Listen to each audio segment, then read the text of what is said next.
siguro unahin ko na si Doctor, I see, Sir, not a doctor. It's okay. Sir Legramana, can you please give us a brief background about 3M? About 3M, I can talk until they're done with their lineup. But no, just quickly, 3M, you're probably familiar here in the Philippines of our auto tint. Because every time you ride, you'll see that 3M logo on your auto tint. But we're so much more than that. As a company, actually one of the speakers earlier mentioned, he knew 3M was a mining company. In 1902, we started as a mining company, but we're a failed mining venture. We weren't actually successful. And that's where our innovation actually starts. Because from that failure, we invented probably one of the most common things you take for granted today. Sandpaper. Not even tape yet. But sandpaper. If you Google up sandpaper on who invented it, just Google it up, even the ones lining up, 3M invented the sandpaper. Parang ako ngayon ko lang dinarinig yun Talaga nagsimula pa rin sa 3M. Yeah, because the company tried to mine a mineral called corundum. And back in 1902, it's like mining gold. If you find corundum, you put it on grinding wheels, you're going to be rich because the automotive industry was booming. But sadly, the company didn't find corundum. It was a soft mineral. But it was good enough to innovate into sandpaper to do finishing in cars. So that's where you reach a tipping point, whether you give up on a business or you innovate with what you have. And we as a company have encouraged not only business people, but scientists, hopefully people in this room around the world, to actually innovate through what they see, what they learn, apply science to life. That's actually our tagline. And we operate in over 200 countries around the world. One of them is the Philippines. We've been here since 1964. We employ close to over 600 people now. 200 in our sales and marketing side, and about a little over 400 people in our internal BPO side. So we create jobs for the economy as well. Ayun. So napakalawak na, sir. Pero saan areas pwedeng magkaroon ng collaboration with 3M, yung ating mga students and researchers? We're a very diversified company. So pretty much any area you can imagine, we're there. Healthcare. If you're in, probably in your recent doctor visit, Littman's stethoscope is a 3M invention. It's ours. When you go to operating rooms, the drapes, the bandages, she was mimicking the tape. We not only make tapes for industrial use, we make tapes for surgical use. So from healthcare to electronics to anything you can imagine, we're there. We have 51 different technology platforms. That's open to all of these scientists. That's part of our collaboration with DOST. We have a memorandum of understanding that Sec Boy and I signed actually on my birthday. They made me work on my birthday. That's my chief brand officer there, Kapihan. So it's pretty much any area. But the highest one that's really needed in the country is in healthcare. So we help in healthcare, we help in food safety in particular. That's one of our active projects in the country, north to south. So when people discuss about Center of Excellence, we actually help DOST establish different science and technology excellence around the region, not just in Metro Manila. So coming back into the country in November, that's my main push personally with my people. Because most of my folks wanted to just focus on Metro Manila. Well, out of our 109 or 115 million people, they're not all in Metro Manila. So that's why we emphasize the region as part of our collaboration. So anything really. If they're curious on what technologies, even the one lining up for food, you can just Google up 3M science, what's that? Thank you. State of Science Index. Yeah, she's my cheat sheet. So 3M State of Science Index. You Google that up, you will see some of the findings we did, this free research that was already discussed this morning on how you as scientists need to publicize work and make it understandable. Because on that survey, 80% of people know that science can solve many of our issues. And the most credible sources are academics, like the people in this room. But there's this global perception, not just in the Philippines, global perception that they're not approachable. Elitists, even. Elitista daw kayo. Di ba? But it's not. Thank you, Mr. Ariel. Ayan, just a brief overview of 3M. Babalikan natin si Mr. Ariel later on. And of course, we have Dr. Edwin.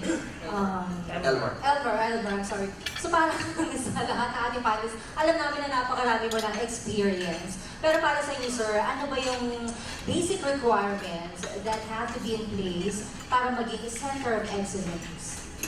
well, based from the outputs that you have, that's very necessary. Output in the sense that it should be science-based, not only publications, but of course the patents that you made, the product itself. So I belong to manufacturing engineering management department. So what we are after is developing devices and machines that can be applied both in biomedical and also now we have also applications even in agriculture and smart city in general now. We are developing that. At isa sa mga tinututukan niyo talaga or study ninyo ay ang paggamit ng artificial intelligence. So ano potential ng ating bansa pagka-pag-uusapan ng artificial intelligence? Napakalaki. Alam mo, yung artificial intelligence, 1980s, pinag-aralan natin yan. Okay? Way back in the start of computer science here in the Philippines, yan ang very popular na course, artificial intelligence. We start with games, beating the skills of humans. So basically, we want to develop or we want to create computer programs that can solve problems better than humans. So that's the application at the time is just games for fun.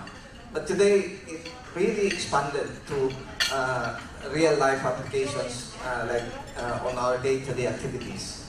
Okay, syempre, ayun, katabi natin si Mr. Lexamana. Alam natin, napakaraming labor dito sa ating bansa. Kaya lang, ang worry ng iba, after siguro mga ilang taon mula ngayon, baka mga robot na daw ang magiging mga trabahador.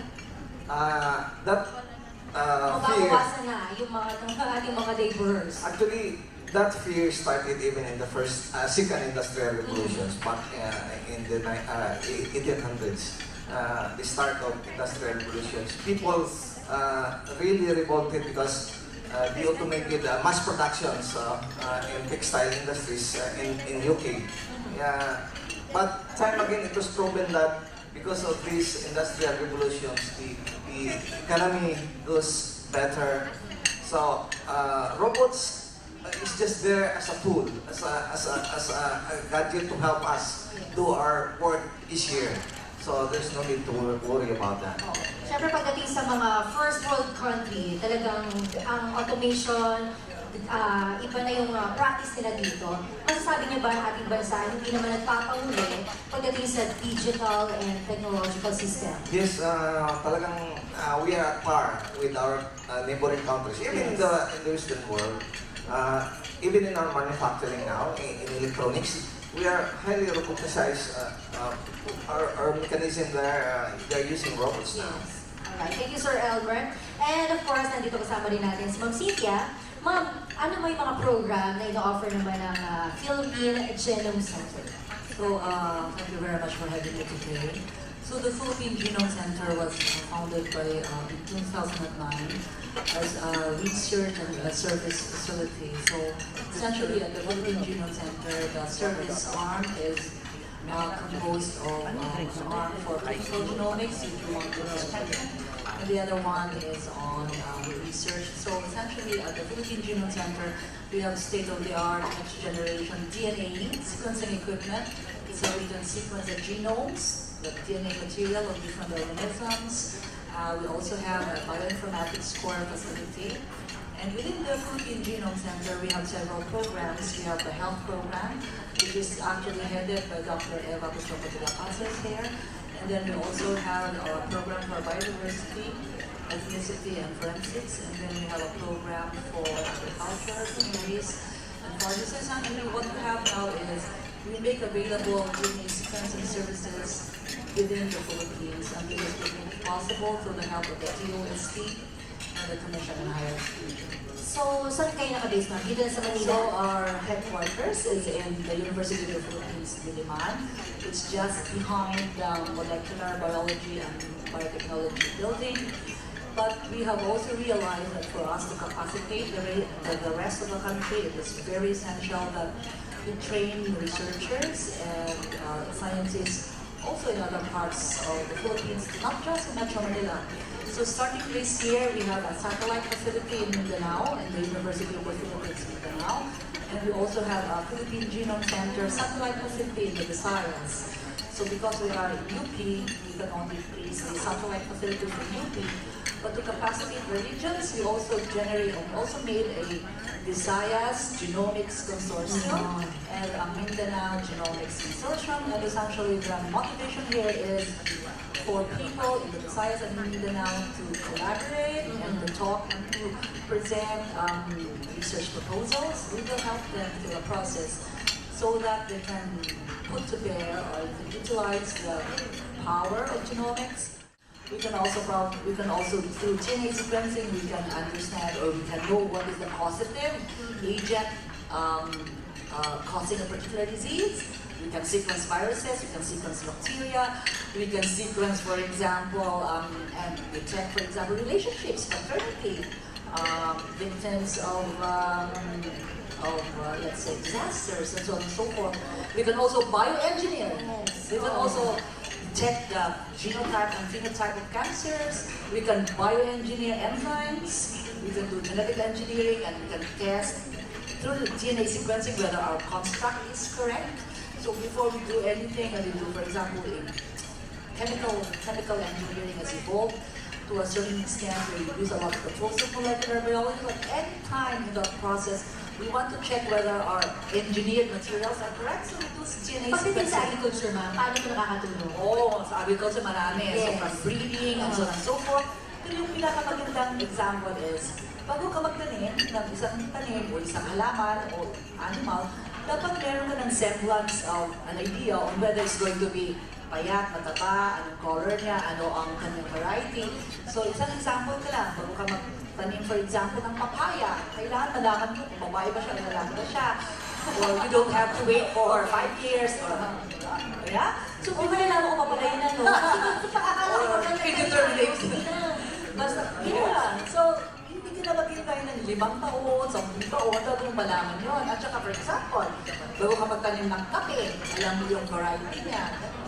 So malalaman din natin kung halimbawa, para makaiwas din tayo sa mga disease ng mga tanim natin. Very, very important din yung mga markers for disease resistance.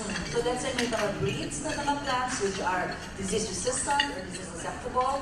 So may mga markers sila. At the same time, through genomics and other tools, we actually look for more markers. And let's say lang, sa coconut, this is our challenge. We're looking for markers for early flowering. Di ba? Coconut, at tagal-tagal. Yes. Oh, hindi ka makakatapos ang PhD degree mo, hindi mo lumaki. So for it to flower, it's 5 to 7 years. So if there is a possibility that we can generate, we can have varieties which actually flower early, then the productivity is longer. So at the same time that we have some markers already, we are still in the process of looking for markers. So the Philippine Genome Center together with our collaborators from the Philippine Government Authority, we're looking for markers, for example, for good water quality of the coconut, and also for those which are probably resilient to typhoons. Thank you, ma'am. And of course, Ma'am Blessy, ito naman, so talaga tayo dito sa ITBI eh. Pwede niyo share sa amin, ano ba yung mga valuable accomplishment naman ng inyong division? ITBI is one of the research institute with the Department of Science and Technology. And particularly in my division, I belong to the Material Science Division, where we undertake research and development on various materials under the heat of the sun. So we work on materials such as ceramics, plastic, composites, and even metals. We also do research on that. And our research are focused on various aspects of the industry, because our tagline here is our business is industry. yes, that is the tagline of ITDI. And so our mission is to help our industry to be globally competitive. Okay. So in case of disaster, we help to distribute, like for example, ceramic water filters for those in need. That is a nationwide distribution. And just recently, we are part of the Bagong Marawi project, wherein we distributed rainwater collection system made of nano-composite geomembrane. And we also train those victims of this Marawi war, the civil war. Can we call it civil war? No, not really civil war, but we train those victims in Marawi to be able to learn how to do small business. And we also install equipment there so they could use it for establishing their own business. Okay. When it comes dun sa mga packaging, ng mga products na na-develop ng ating bansa, ano naman yung may share nyo dun? Yes, we have this packaging technology center wherein we help in the design and finding solutions for packaging their goods. And we also provide testing services for the packaging materials. And we also provide consultations for the industry. Siyempre lahat ng ito, masusing na pag-aralan ng mga expert. Ano yung kaibahan doon sa mga nakikita na natin sa merkado? Pagdating sa mga nagawa ng DOST, ng mga scientists, ng mga experts. Okay, actually in our R&D projects, more or less we utilize indigenous materials, okay, so that we could lower down the cost of manufacturing. So the difference is we provide solutions to the industry at low cost. And we also develop indigenous technology, our local technology, to provide solutions to the industry. So talagang masusustain natin kung lahat ng mga materials na gagamitin natin ay nandito na sa ating bansa. Alright. So balikan natin yung Sir Ariel. So paano naman I do need to go, but one of the things among what they already discussed, Yes, sir. we as a company can support that. And I know many of the people here, I keep hearing about funding. So if they do need funding from companies like 3M or any multinational, I also sit on the boards. Okay, I'll sit. I also sit on the board for the American Chambers. So if you're dealing on a study on water, Coca-Cola just announced last week here in Philippines that they want to make sure it's sustainable. So any studies on water, we can help you get connected with that. And there's really 3 sources aside from private. So if you want any funding from 3M, I'd encourage you to go to our Innovation Center in BGC. It highlights all our 51 technology centers. It's free, there's no fee to it. It's part of our collaboration with DOST. So that's send in a proposal. Yeah, well, then they can submit, what technology they want to collaborate with us or mentoring with our scientists. We even do it with Philippine Science High School. Material science, I think I've been to your facility on that one, on packaging. So we can also collaborate on that. On genome sequencing, agriculture is a new focus that we have on 3M Philippines because we're very small in that footprint. On AI, you look at it, even influencers now are AI bots. You look at the makeup influencers, they're all AI now, right? And they're very vocal about it. So we have so much talent in the Philippines that private industry is not the only source for funding. There's probably 2 more that I can suggest to the researchers here. One is Kickstarter, crowdfunding, kickstarter.com. That's something that they can tap into because there's a lot of people that have that same advocacy around the world, especially in the digital economy. The third part are the big foundations, like the Bill and Melinda Gates Foundation. You just go to their website, Bill and Melinda Gates Foundation, over $50 billion of endowment. So those are the three funding that we shouldn't be shy about and to collaborate. But thank you for the opportunity. Yes. Okay. Well, thank you, Sir Ariel. Maraming salamat po. Mga kaibigan, nakasama po natin si Sir Ariel Lacsamana, President and Managing Director po ng 3M Philippines. Ayun. So next time ulit, babalik si Sir Ariel para mag-share pa sa atin ng kanilang company. Ayun, na-mention niya kanina kung kailangan ng funding and any other services pa from 3M, pwede din natin lapitan ang 3M Philippines. Maraming salamat, Sir. Thank you, ma'am. Thank you so much po. Ayun. So tuloy natin yung ating discussion sa Sir Elmer. So nakita natin napakalawak na nagagawa ng siyensya at teknolohiya. Pagdating naman sa research and development, ano masasabi niyo na may iba kasing reaksyon na ang R&D project parang kumbaga shelves lang, hindi naman nagkakaroon ng, kumbaga hindi natin na-i-apply sa totoong buhay. Actually, that was 5 years ago. But now, with the aggressive names of DOST and other agencies, government agencies, they have already pushed us to commercialize our product. In fact, I am one of the beneficiaries to spin up a company. So, maybe you're familiar with the ads all. This is the machine vision for traffic. So data analytics on that, not only catching traffic violators but also what is going on. So this is a push where our government is telling us you should commercialize the product, and this is a big step now. So Ma'am Cynthia, syempre di ba halimbawa yung mga gamot na nakikita natin ngayon, mga medication, usually nanggaling yan sa ibang bansa.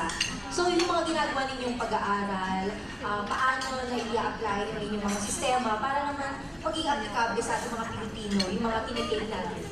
Oh, that's thank you very much for asking that question. Kasi sa Philippine Genome Center, together with our scientists and collaborators, meron din kaming tagline para tamang gamot sa nararapat na Filipino, di ba?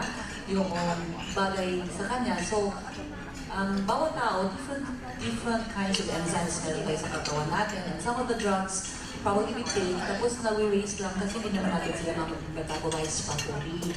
So, meron kaming study, for example, for cardiovascular diseases, and this project is headed by Dr. C, na para siyang pharmacogenomics. Tinitingnan namin based on your genetic signature kung ano yung drugs na tugma sa'yo, mga cardiovascular disorders at cardiovascular disorders. So, the project is ongoing, almost finishing, and probably is going to be expanded. Ganun din sa diabetes, yung people take drugs na not necessarily effective for them. So, para kung baga meron kang single nucleotide polymorphisms or DNA signature, malalaman natin, tapos makorelate natin kung okay sa yung drug na ito. So, tinatawag natin yung Philippinized personal medicine. So pwede na tayo mag-formulate ng mga gamot, mas Formulate. So, hindi ito formulation. Okay, is just testing the drugs that are already in the market and whether tugma sa'yo o hindi. Yung formulation naman ng mga drugs na yan, that is again another project, not necessarily the Philippine Genome Center, but the PCHRD, where we have a drug discovery and development program na ginagamit nila maraming natural sources for drug discovery. So we also help them, for example, by genotyping the plants that they're using. Pero yung project na yun, talagang pang very chemistry. Okay. So, Ma'am Leslie, ayan, syempre kayo nakatutok din kayo sa iba't iba pang development na makakatulong sa ating mga kababayan. So ngayon, sabi niyo kanina na-mention niyo yung mga tulong natin sa mga naging biktima sa Marawi. So, tuloy-tuloy pa rin yun na. Yes, actually, we are going there again. In fact, yung rehabilitation area, which is actually in ground zero. Okay. Doon po kami nag-install ng rainwater collection system. So we're going there and install more of these units in that area. And also to train more people to have these livelihood projects that we introduce in these areas. So So, Sir Elmer, yung pagdating sa rehabilitation ng, katulad ng nakita natin lahat sa Marawi, nangyari sa Marawi, pwede na ba natin integrate ang AI pagdating sa structure and ng mga buildings? Yes, actually, we can put intelligence systems. We call it smart buildings. Yes. If you're talking of buildings, wherein you can put sensors already there that can detect what is going on. Or we can use also a robot that can detect the structures, external structures.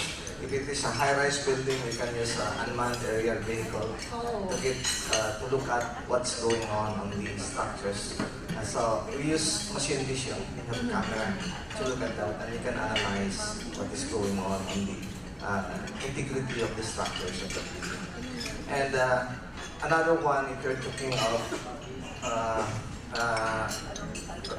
war torn in Marawi, the big problem there now, why we cannot start the rehabilitation is the presence of bombs, the landmines, or so that's one problem that we have difficulties until now pinpointing where are the landmines, because it's dangerous to people moving around there. So we have a project with the DOST again, this bomb disposal robot, together with the PNP Explosive Ordnance Division, K9 Division. We're developing a robot that can dispose this bomb. There's a lot of money there, okay? And with the push of our government to commercialize, with the help that they're giving us. In fact, last week, the Leaders in Innovation Fellowship in program of DOST together with AIM and UK finished this Leaders in Innovation Fellowship 5. This is an 8 months program for well-known researchers in the Philippines, giving them opportunity to commercialize their product with knowledge on business, because most of the researchers have difficulties on making business to their research. So this is a very good program, DOST already given. So this is every year. So there's another batch next year. They are now calling for applicants. Yun, at sana nga lahat ng mga nandito na kasama natin, maipaabot natin yung magandang balita na suportado naman talaga yung ating mga gagawin mga pag-aaral, mga research and development na alam natin napakalaki ng kapakinabangan para sa ating lahat. So Ma'am Cynthia, Ma'am Leslie, paano pa natin mas ma-encourage naman yung mga kabataan ngayon na pasukin ng science and technology field? Actually, tama yung sinabi ni Dr. Elmer, but at the same time, kailangan din ng mga bata na magagandang role models, di ba? Na number one, if you are going to do science and engineering, it's a viable career option. So, skills-wise, very competitive, not very competitive compensation scheme. But at the same time, for people talaga na nasa engineering or nasa science, in many ways, from the very beginning, gusto na talaga nila ito. They have very highly motivated, they have natural talent. So what is also important is we have mentors, and we have mentors who can guide them through the process, and at the same time, we have centers of excellence, which can be an avenue by which they can be molded, they can be trained. So, very important dito yung mentorship, and at the same time yung sustainable support from both the government and the private sector, and probably also the consciousness at the level of the parents, na just because your child is here doesn't mean that you will only be rich in business. So, science can also give rise to business. So, the innovation and everything is very important. Let's give you an example. Let's say genomics. So, pag sequence ka ng sequence, we recognize that the products and the knowledge of genomics are really commercializable. So, for example, yung test to see whether tama ba yung drug sa'yo o hindi. That can be a kit, diba? Tapos yung mga point of care diagnostics, that could be also another one.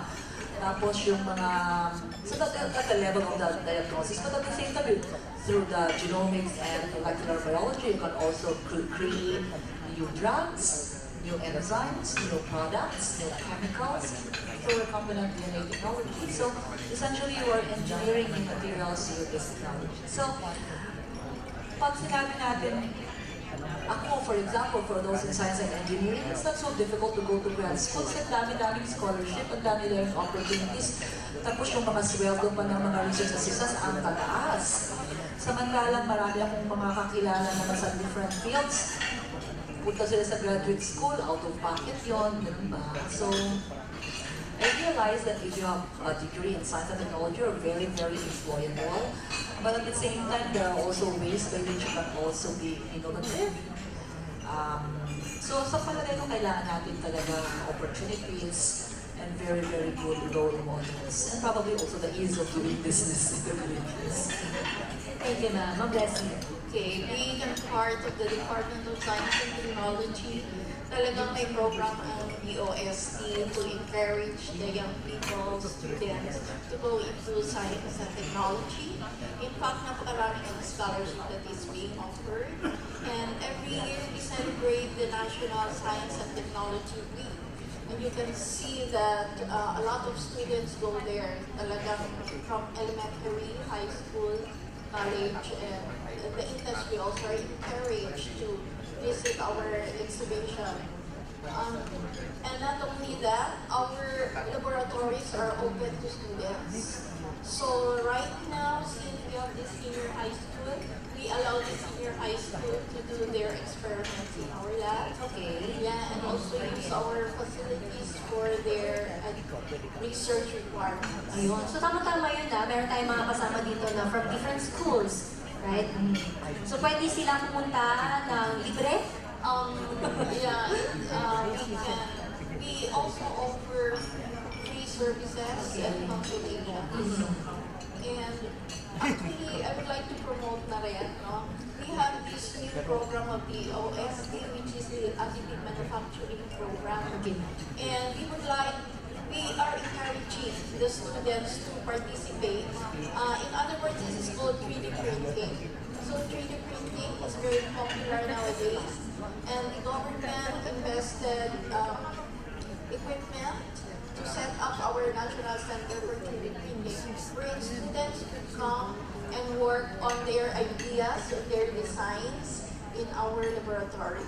So it was inaugurated. We just had a groundbreaking of our center, and once it will be in operation, the students are invited to use our facilities and be innovative to do their own designs and being able to print their own designs. Right, ayun. So, kapag meron po mga interesado, pwede po kayong makipag-ugnayan lang sa DOST-STII.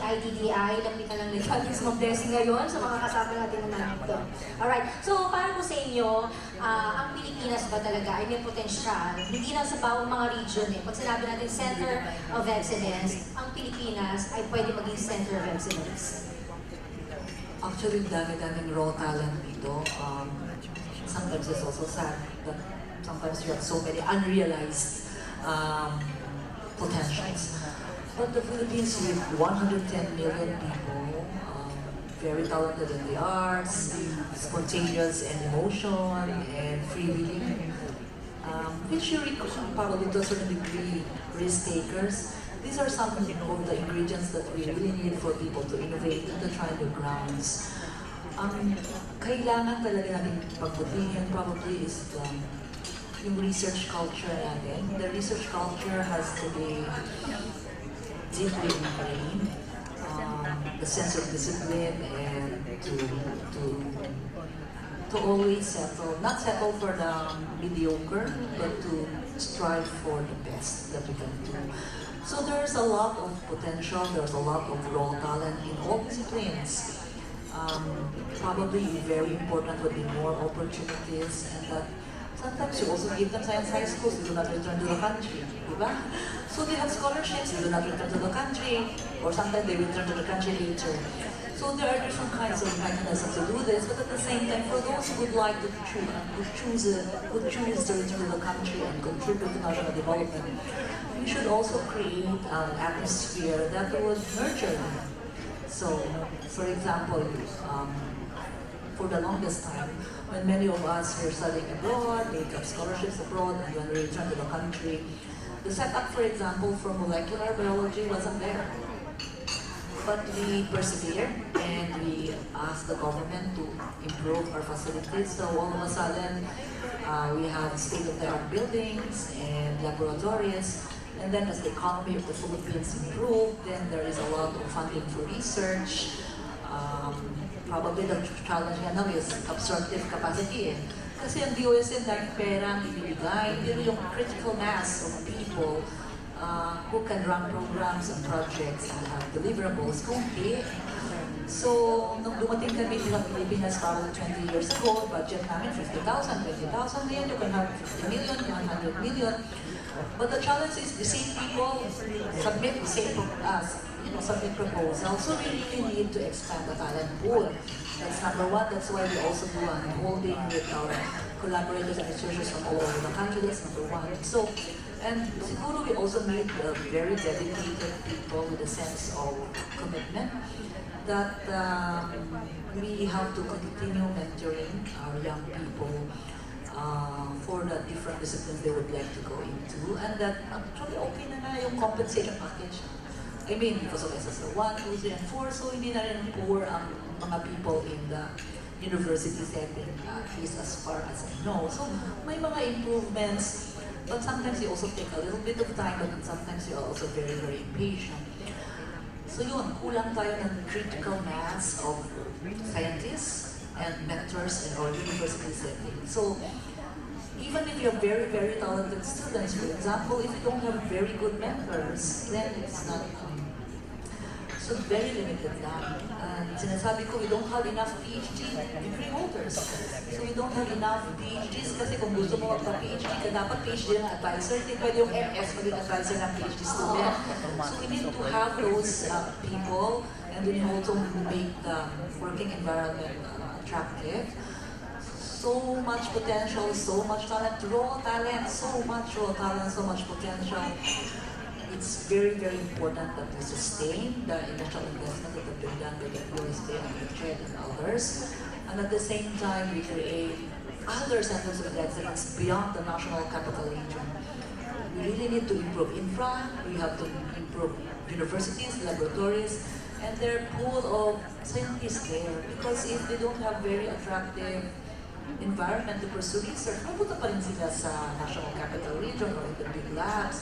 So we also have to make our state universities and colleges and other universities in the regions to be very, very attractive, so we can attract people to stay there. Thank you, ma'am. Well, two things I can say. We are already there. We should not be fear of the jobs for our people. Ito kasi ang malaking hindrance sa bringing the technology. When we propose projects, yung mga evaluators, tinitingnan nila, ay, napakataas ng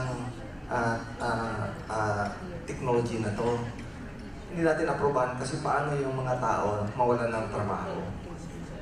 That's very common. When I came back here in 1996, yan ang mga sinasabi sa akin.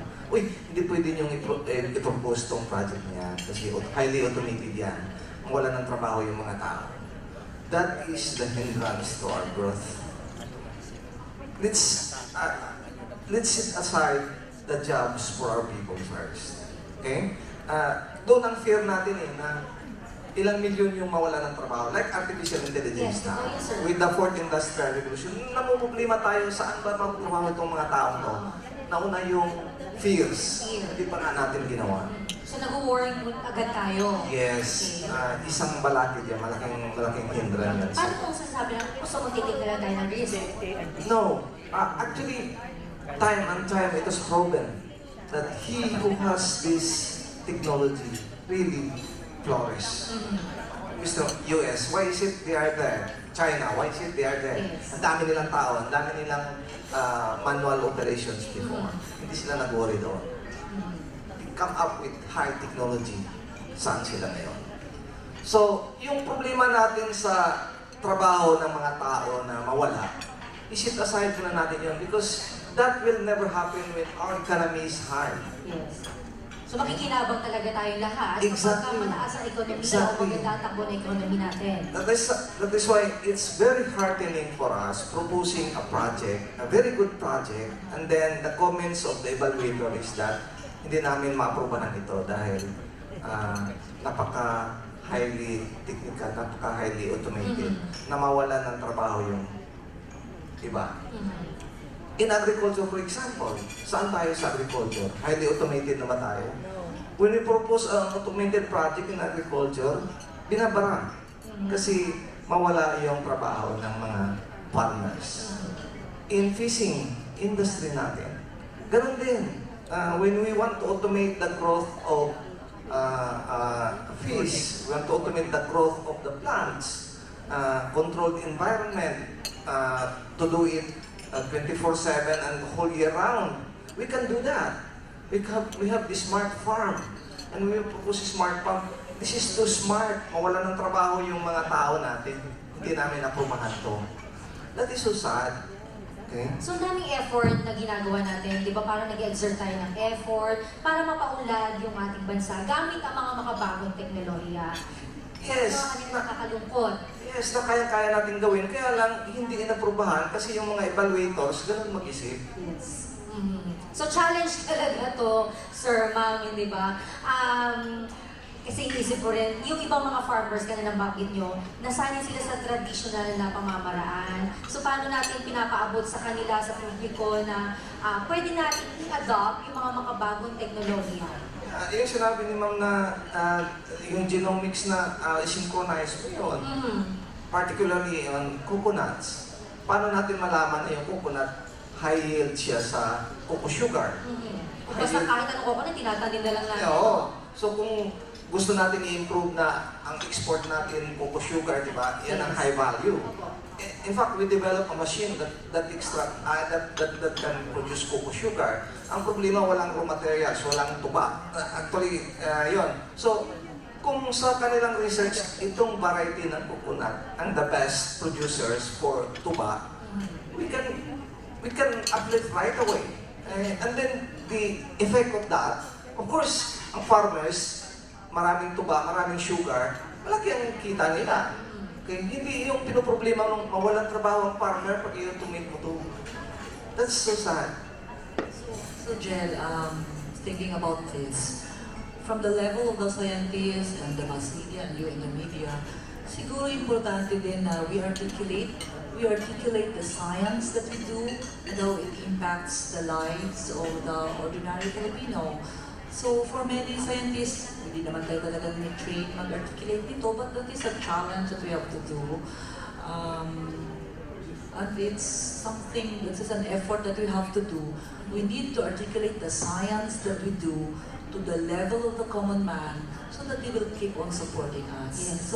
So that the barrier in the understanding that masyado siyang elitis, ganon, dapat dapat yung barrier na yun mawala. Tapos, sinasabi ko palagi, dapat may maganda tayong role models, consistent. Palagi tayo nag-role model ng rockstar at artista. Dapat mag-role model din naman tayo ng scientists and the contributions that they do to the country. So, syempre, the science, to pursue science is hard enough. And then to communicate it is also very, very hard. But it is something that we have to do. Na paano niya ma-alleviate yung ating suffering, paano niya ma-improve ang ating lives. It is something that we have to continually do to the level that the people can understand and how our science touches their lives. So, this level of science communication, we don't have a critical mass of journalists who can communicate this very, very properly. And as I mentioned to you, scientists are not necessarily trained to communicate this to the public. Encourage mentorship, and then we also improve the levels of infra in regions and in universities around the country so that they don't have to all come here in Manila. So with that, scientists can choose to stay in their own regions and help the regions grow and help maintain and train the next generation of scientists and engineers in this area. So, lahat tayo, marami tayong roles, di ba, na magagawa, and it has to be a concerted effort. Thank you, Ma'am Cynthia. And of course, andito po ang DOSTv. Talagang partner po natin ang ating mga expert para naman mas mapayahati pa natin sa publiko yung kanilang ginagawang mga pag-aaral. Kasi pag pinag-uusapan talagang science, marami pa rin na ang hirap-hirap unawain, lalo mga kabataan may mga takot pa rin pagka ang subject ay science, di ba? Pero hanggat maaari talagang in layman's term, pinapaabot natin yung information sa para naman mas maunawaan pang mabuti ng lahat. So, Ma'am Bless, meron kang gustong idagdag? Yes, with regards to your question, whether the Philippines is now the center of excellence, I believe we have the ingredients. Yes, and being in the Department of Science and Technology, they're really working hard, like establishing programs like the NICER programs, wherein we are trying to reach the regions to be involved in this program. And also we have the Balik Scientist program, Yes. wherein you encourage experts or PhDs abroad, Filipino PhDs abroad, to come and share their expertise. And also the government is establishing various centers and facilities. Like recently, as I mentioned, establishing this additive manufacturing center, wherein it is the second in the ASEAN region, the first of which is Singapore, and we are next center for additive manufacturing to be able to be ready for 4.0, just like AI, artificial intelligence. So the DOST has various programs to enhance our capability in science and technology. In fact, I would say that we have this advanced analytical tools already available in the country, so that we could elevate or improve our R&D. We need not go abroad to be able to get scientific results, but we already have the facilities being invested by DOST here in the Philippines. So para sa inyo, kanina may na-mention na si Ma'am Cynthia na kailangan may maayos tayong mentor, talaga nagpupush, may guidance. Pero ano yung possible way para ma-expand natin yung innovative capacity ng ating mga researchers? Sir. Actually, ang research ngayon is interdisciplinary nature. Walang boundary na. So it means that even biologists, even engineers, even medical doctors, they can cooperate, collaborate. They can make research, make big projects. With their talent, with their expertise, it can be joined together to come up a very, very beautiful product. Yes. So for the researchers here, know that the knowledge that you are going to learn is not limited to your field. So it is interdisciplinary research now. So that is very important. So you need to collaborate. Yung parochial mentality na akin lang to is not working now. Okay? So share your talent and then learn other talents. That's the basic. So mas mabuti kung magtatrabaho tayo ng sama-sama. That's right. Okay. Ma'am Cynthia. Isa po pang mga thoughts, kasi these are the questions that you're asking us. These are the questions we keep on thinking and thinking every day. Kasi it's, meron kaming sense of hope, meron din kaming sense of frustration. So, sa palagay ko, maraming mga researchers dito at maraming mga estudyante din. I think it should be inculcated in the minds of the scientists and the teachers that they really need to mentor. Ibig sabihin, kailangan meron kang next generation na ni-train. So kung doktor ka ngayon o PhD holder ka ngayon, dapat maging mentor ka ng maraming PhDs. Hindi ka nag-PhD para ka ma-promote lang. Kailangan magsimula ka ng sarili mong laboratory, research programs, continuous mentorship so that you will spread.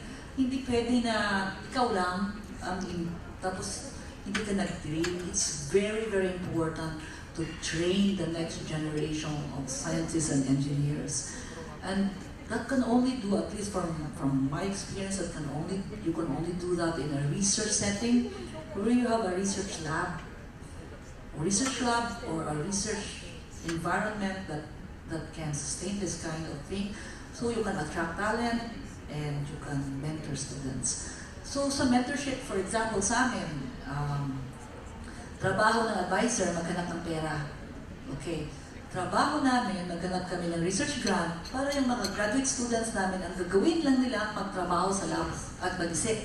Hindi sila maghingi-hingi ng mga reagents kung saan-saan. That should be the default.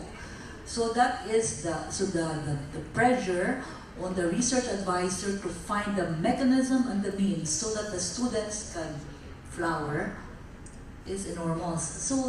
So we always submit proposals and research grants with the assumption that we will be mentoring graduate students so that they can just do the science that they want to do in the context of the research program. And it should be replicated in different parts of the country. Hindi lang tayo paulit-ulit nag-lecture ng chemistry, biology, kung ano-anong paulit-ulit. Dapat meron tayong R&D at maraming tayong mentorship. And we have to train, really, at least as an educator, we really need to train our graduate students and provide them opportunities. Otherwise, we will never reach the critical mass of PhD holders that we need. So we need, of course, there are a lot of other things we do. At our level, we need to train PhDs. We have labs. We can train up to masters, but we are waiting for PhD students. They do not come to us. Why? Because a PhD degree is global, and there are other universities and colleges and countries with very, very attractive packages to attain talent. So at least in UP at our National Science Complex, wala kaming problema magpa-graduate ng masters. Marami. Kulang lang talaga PhD, and that is what we need in the country because they will be our next generation of mentors. So it's a challenge we have to do. We have to actively campaign from other schools to send their PhD students to us. And at the same time, in their universities, they should also have regions, and their PhDs should also create and mentor next PhDs. Hindi na they die PhD, wala silang nagmana, hindi pwede. Para naman mas spread natin yung expertise, mas spread natin yung talent pool.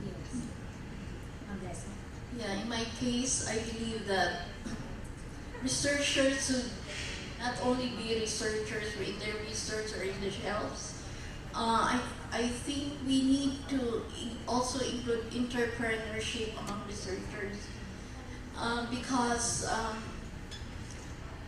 in the academic in academia, particularly in Abua, where I also teach, they have the subject of entrepreneurship in those taking masters in engineering, science and engineering, to inculcate also or to teach them how to be entrepreneurs aside from being a researcher. And right now there are programs in DOST wherein researchers like me are thought of being entrepreneurs, so that the research output that we have in the lab can be translated into commercial value.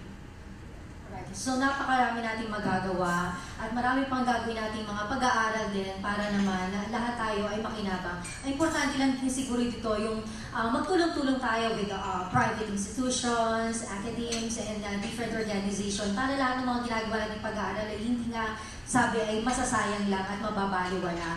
Siguro, sir, ma'am, medyo limited na yung ating oras at marami pa tayong gustong pag-usapan. Sir Elmer, baka meron pa kayong gustong idagdag? Yeah, my final word is this.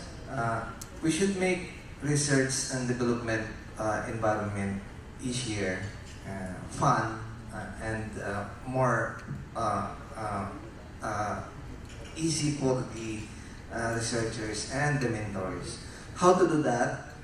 Policymakers should be aware on what we are doing. It should be, for example, one problem of researchers is to acquire materials and equipments. Purchasing is really a problem. And it's a bottleneck to finish our work because we cannot buy the gadgets, the machines that we intended to use for our research. That's one. Another is, of course,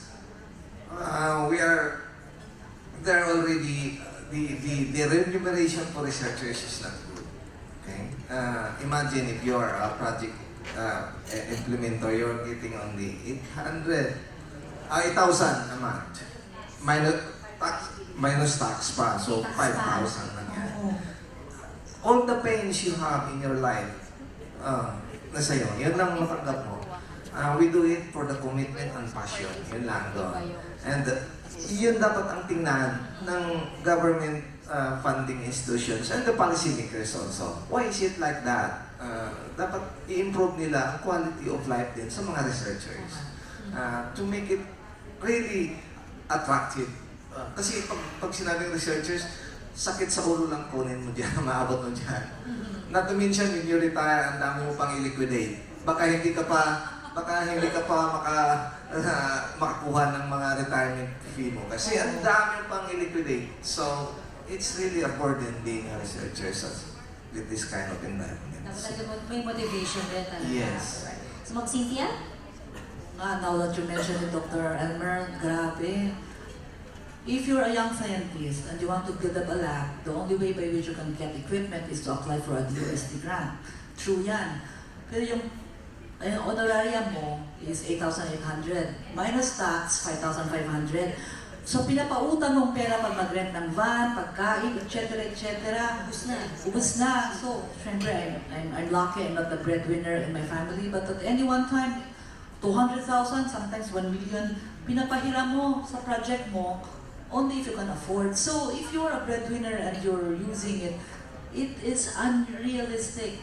So, there will come a time that only young, hungry scientists without real equipment will be the one to submit proposals to the DOST, because those who are retiring or are already established, why should you have a headache?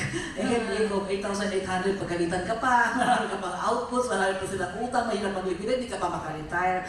So I think on that aspect, I think the OST should look very, very closely, because with the compensation of full professors in the university now, the drive to go into a big ticket project, which they should be doing because they are mentors, is not there anymore, because it's so hard to survive on 8,800 minus tax 5,500, and that to liquidate expenses. Yan.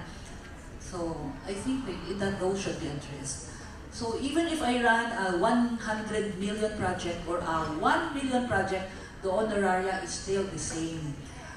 And then they always borrow money from me at any one time, pag delayed salary, pag pang-rent van, pagkain ng McDonald's, kung ano-ano, always I go to land bank and withdraw money. So yan si Dr. Choco, may mga 1 billion na iutang sa kanya ng project na sa cardiovascular, more. So, pag poor ka pala, hindi ka pwede magpautang ng pera, no? So anyway, that's one. And I think that should be looked into. We should find, we're learning, but we should find mechanisms so that research will be easier to implement. And on the other hand, yung tungkol naman sa entrepreneurship, that's very, very essential. So we introduce that in our curriculum in the molecular biology program. We have bioentrepreneurship. But amazingly, and Jel, would you believe, we are the only, MBB Diliman, we are the only National Center of Excellence in Molecular and Cell Biology Education in the entire country. Can you imagine? And the only reason probably that we can pursue it is because we are a state university with public support. So if you are a private university and you're going to go into molecular biology, it's so difficult to sustain it with tuition fee because the reagents are expensive, the capital outlay is expensive. So we really also need to increase the number of molecular biologists in the Philippines. We don't have enough mentors. We don't have enough labs. We don't have assured power supply in our schools, and we need that to run a laboratory or a cell culture lab. So there are a lot of challenges that we need to meet. Sometimes, for some people with PhDs came back to the country, they end up very, very frustrated. But for the others who pursue it, there's so much opportunity. But at the same time, there are also a lot of things that need to be done and need to be addressed. So, example lang, Manila, just to come here, how long did it take us to come here? Di ba? Mga ganun pa. So marami challenges. Equipment, ganyan, requisition, marami. Pero ang maganda lang sa mga scientists, the motivation level is really high. If you don't have a very high level of motivation and commitment, you do not go into this area. So you can also see that in the students you have. So maganda kasi makita mo yung mga young people very excited, etc. So as much as possible, you want to create for them a home that would be conducive for them to remain in the country and pursue the science that they want to do. Ayun, ating mga future scientists, mga young scientists, na yan ang makita naman natin, hindi ba ma'am? Ma'am Bessie, meron ka pang gustong mensahe para sa ating mga... Mensahe ko yung tagline talaga ng DOST wherein we always say that local technology works. So I would like to still encourage everyone to submit your proposals to DOST. It is indeed a hurdle to be able to get funding from DOST. Kasi meron tayong sinusunod na 6 P's.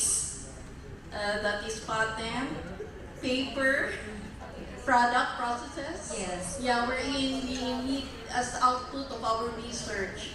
But DOST supports projects that will have an ROI for the country. Right now, I would like to share. I'm working on a $500 million project. Ano project Funded by DOST. Okay. This is, as I had mentioned, the Additive Manufacturing Yes. Center. So for me to be able to get that funding, I underwent the same process as my colleagues have undergone. And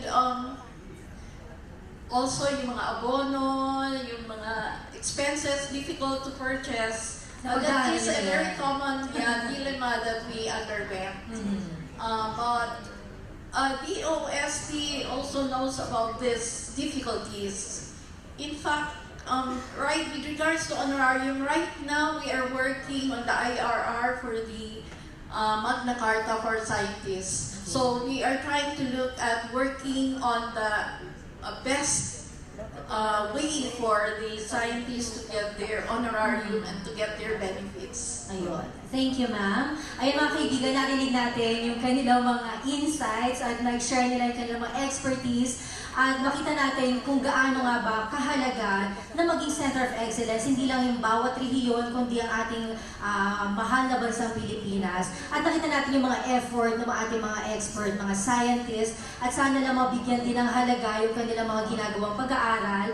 At ang makikinabang naman dito, hindi lang yung mga kasama natin dito, kundi yung mga younger generation, may tuturing natin ng mga future scientists ng ating bansa. Once again, maraming salamat po mga kaibigan, nakasama natin si Dr. Elmer Dadios, and of course, Dr. Cynthia Saloma, and Dr. Blessy Basilia. At syempre kanina kasama din natin si Mr. Ariel. Nagsama na ng 3M.